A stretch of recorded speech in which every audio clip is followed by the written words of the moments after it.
اس بنیاد پر صرف دین پر پہرا دینے کے لیے ہم نے یہ پرچم بلند کر رکھا ہے، اور ہمیں کوئی گھبراہٹ نہیں اللہ کے فضل سے۔ صرف یہی ہے نا کہ پوری دنیا خلاف ہے، صرف یہی ہے، اس میں کیا ہوتا ہے؟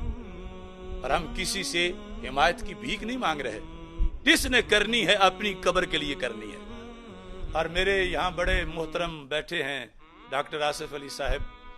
سن رہے ہیں شاید، اور یہ سارے ہمارے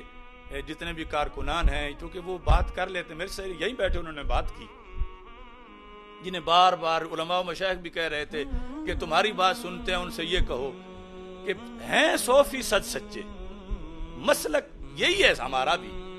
لیکن حالات ٹھیک نہیں، اور اس سے ڈاکٹر صاحب کا نقصان ہو سکتا ہے، اور ہمیں ان کی بڑی ضرورت ہے کہ جو وہ کام کر رہے ہیں پھر کون کرے گا، نقصان ہو سکتا ہے۔ میں نے ان سے پوچھا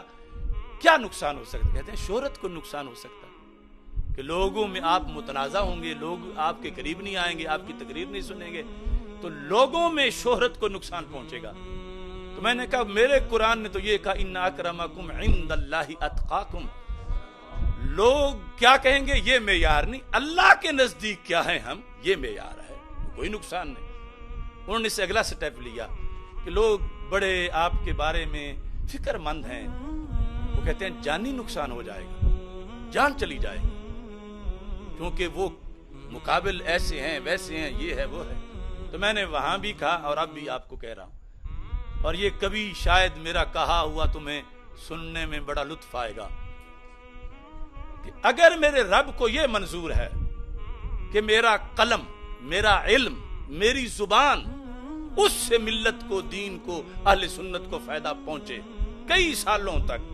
اللہ کے حکم سے، تو یہ بھی بہت اچھی بات ہے، مجھے پسند ہے۔ لیکن اگر میرے اللہ کو یہ منظور ہے